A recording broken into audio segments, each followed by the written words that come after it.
Welcome back. Today is Wednesday, so it is time for another Wild Wednesday. And joining us this morning, slowly but surely, is education specialist Natalie Erickson, and she has her with a great horned owl named Archimedes, and we're giving him his time. Yes, we don't want to taking rush his him. time to get out here.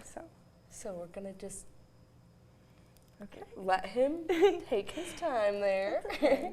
I guess we could ask some questions while she's heading over here. I guess. Are you comfortable answering some questions? Yeah, I can answer some questions. All right. As we wait for Archimedes to be ready, can you tell us a little bit about owls and his specific species? Yeah, so owls in general are pretty unique. Archimedes here is a great horned owl. I'm just trying to get him, he's standing backwards right now.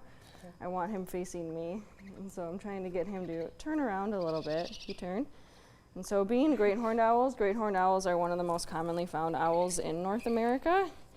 And so you can probably see them around here in Sioux Falls. I've seen great horns on the lampposts when I've been driving into work before, on Kiwanis Avenue, early morning or evening. And so they definitely are ones that are found around here. But they're so good at hiding that most people have seen one and they never even know it because they've gone right past them.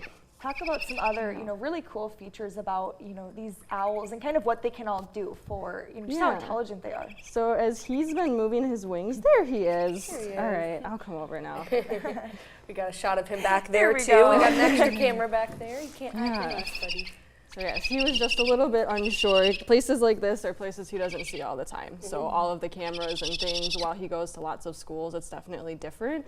So when I first took him out, he was a little wary. It's overstimulating for anybody. Yeah. So And is he nocturnal? he is, yeah. So he's adapted a little bit because he is an education animal. So we take him out on programs all the time. So he's very used to being out during the day. So he's going to be awake more during the day than a lot of other owls are. But there are owls like burrowing owls that you can see out in the Black Hills. They're going to be out and about during the day, but the majority of others will be nocturnal. And what do they typically eat then? Depends, but usually small types of mammals. And so a lot of squirrels, different rodents, mice. Great horns have been known to even go after skunks, which they can't smell. So they don't realize just how gross it is compared to all of us. But owls in general are pretty special. You'll see he's got feathers all the way down his toes. Most other raptors are not going to have that. And their eyes are extra big. So his eyes take up about 60% of his skull. So if you had the eyes like him, your eyes would be about the size of your fists, to give you an idea. And so that's why anytime he wants to look in a new direction, he has to turn his head. And so he can't just move his eyes like we can. We can keep our head still, move our eyes back and forth. He is unable to do that. How does that kind of benefit them when they're able to move their heads like that? It just gives them a little bit of extra range of motion. So if he's sitting in a tree, he can stay in one spot and do a quick look around him. He can go 270 degrees around.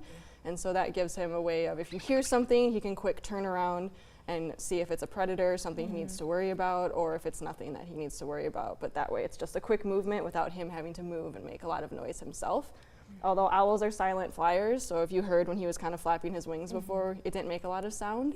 He has little fringes on the edges of his feathers that kind of buff through the air and cut through it, so it doesn't make nearly as much sound as, say, a hawk or a crow or even a little songbird would.